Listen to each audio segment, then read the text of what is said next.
Nathan Caldwell était un homme de principe. Pendant plus de 10 ans, il avait gravi les échelons chez Sterling & CE, un prestigieux cabinet de conseil new-yorkais. Il avait bâti sa réputation sur sa discipline, son sens aigu de l'organisation et surtout, sur sa capacité à juger une personne en quelques secondes. Dans son esprit, il suffisait d'avoir un regard, une posture, une poignée de main pour savoir si quelqu'un avait le potentiel de réussir ou non. Et il ne se trompait jamais. Du moins, c'est ce qu'il pensait. Ce matin-là, Nathan était sur le point de commettre l'une des plus grosses erreurs de sa carrière. Une erreur qui lui coûterait bien plus cher qu'il ne l'imaginait. Lundi matin, Manhattan était déjà en ébullition. Les klaxons résonnaient dans les rues animées. Les passants étaient pressés.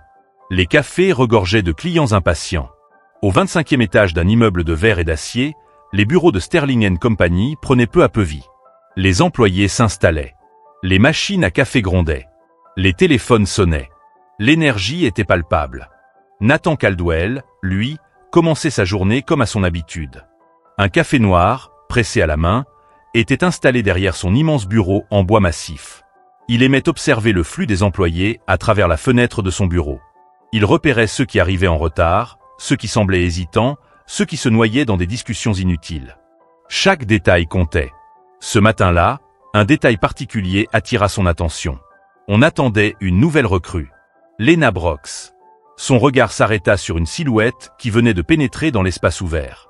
Une jeune femme, grande, élégante, une cravate bleu marine parfaitement ajustée, un étui en cuir à la main. Son allure était impeccable, sa démarche assurée, son regard vif et observateur. Microsoft n'avait rien à lui dire. Nathan fronça légèrement les sourcils. Il n'avait rien contre les nouvelles recrues, mais il avait une bonne règle à lui appliquer. Chacun doit prouver sa valeur. Il s'agenouilla sur son bureau et se leva lentement. Il allait voir de quoi il était capable. Lena venait d'ouvrir la porte quand Nathan s'arrêta devant elle, les bras croisés. « Tu es en retard. » Sa voix était sèche, son ton sec, comme un professeur qui se trompe de calcul devant un élève négligent. Lena cligna des yeux, surprise. Elle tourna discrètement la tête vers l'horloge murale. Il était 8h50. Son heure officielle d'arrivée était 9h. Non seulement elle était à l'heure, mais elle était même en avance. Elle respirait lentement, en gardant son calme. « Je suis arrivé 10 minutes plus tôt, monsieur Caldwell. Mon contrat prévoit un départ à 9h. » Nathan haussa un sourire, l'air indifférent. Être à l'heure ne suffit pas. Ici, on attend de lui une initiative dès le premier jour. Il n'attendit pas sa réponse et tourna les talons. « Suivez-moi. » Lena le suivait en silence, observant les lieux avec discrétion. Les bureaux étaient modernes, lumineux, organisés. L'ambiance était professionnelle, studieuse. Mais il y avait aussi une certaine tension dans l'air. Plusieurs employés regardaient furtivement dans leur direction, avant de détourner rapidement le regard. Ils semblaient nerveux.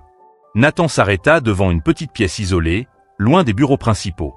Un petit espace presque isolé, contenant seulement un bureau, une chaise et une pile de dossiers empilés. Il posa une main sur la pile de documents et tapota dessus. « Oui, c'est ça. » Hennit le personnel du bureau. Des contrats à temps plein, des factures, des rapports obsolètes. Un travail qui n'avait rien à voir avec le poste de consultante pour lequel elle avait été embauchée. Elle tourna lentement son regard vers lui. « Je pensais que j'étais là pour travailler sur l'analyse et les stratégies, pas pour classer. » Nathan sourit. Dans un coin. Tout le monde commence quelque part. Montre-moi que tu sais suivre les instructions de base avant d'en demander plus. Lena a tout de suite compris. Ce n'était pas un test simple. C'était un test injuste. Elle prit une profonde inspiration, puis s'installa dans son bureau. Elle prit la première pile de documents et se mit au travail. Elle ne comptait pas se laisser déstabiliser.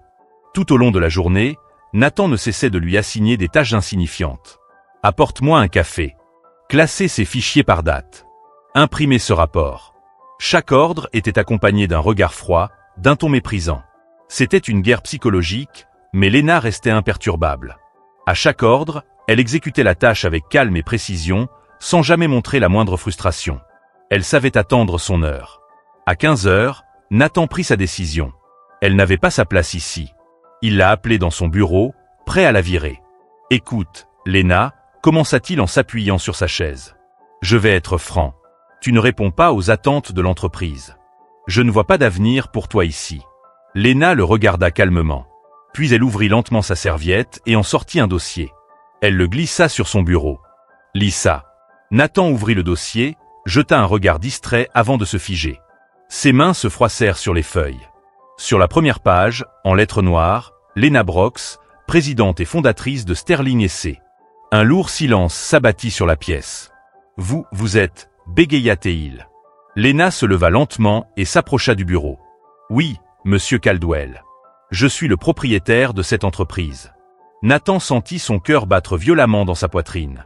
Son visage devint livide. « Aujourd'hui, j'ai vu comment tu traites les employés que tu considères comme inférieurs. » Il ouvrit la bouche, mais aucun mot ne sortit.